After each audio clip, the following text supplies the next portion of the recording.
কোরবানির গরু কিনলেন আর সঙ্গে ফ্রি পেলেন একটা ছাগল। এখন সেই ছাগল কি করবেন?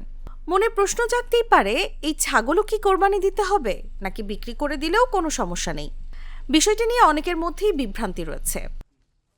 আলেমদের মতে গরুর সঙ্গে ফ্রি পাওয়া ছাগলটিও গরুর মালিক বা মালিকদের সম্পত্তি হিসেবে গণ্য হবে, তাই তারা চাইলে ছাগলটি কোরবানি করতে পারবেন, আবার লালন পালনের জন্য রেখে দিতে পারবেন। চাইলে বিক্রি করে দিতে পারবেন কিংবা কাউকে উপহারও দিতে পারবেন।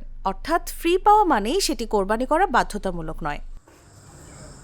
তবে ছাগলটি যদি কোরবানির উপযুক্ত বয়সের হয় তাহলে এটি দিয়ে একজনের পূর্ণ কোরবানি আদায় হবে। এটি গরুর অংশ হিসেবে গণ্য হবে না, অর্থাৎ গরুর 7 ভাগের মধ্যে এই ছাগল যুক্ত হবে না, বরং অন্য সাধারণ ছাগলের মতোই এটি দিয়ে আলাদাভাবে একজনের কোরবানি সম্পন্ন হবে। ইসলামে কোরবানি করার জন্য নির্দিষ্ট কিছু গৃহপালিত পশুর কথা বলা হয়েছে। এগুলো হলো উট, গরু, মহিষ, ছাগল, ভেড়া ও দুম্বা।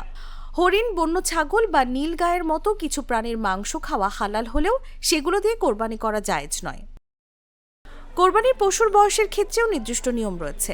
উট কমপক্ষে 5 বছরের, গরু ও মহিষ কমপক্ষে 2 বছরের এবং ছাগল কমপক্ষে 1 বছরের হতে হবে।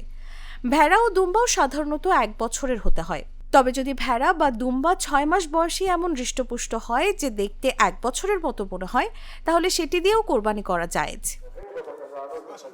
কোরবানি শুধু পশু জবাইয়ের নাম নয়, এটি আল্লাহর সন্তুষ্টি অর্জনের একটি গুরুত্বপূর্ণ ইবাদত।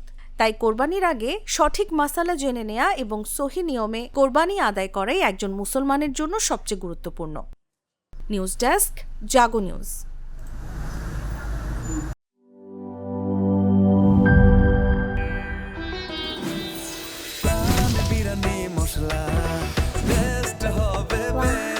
প্রাণ বিরিয়ানি মশলা, টেস্ট হবে বেস্ট। প্রাণ, জীবনের স্বাদ।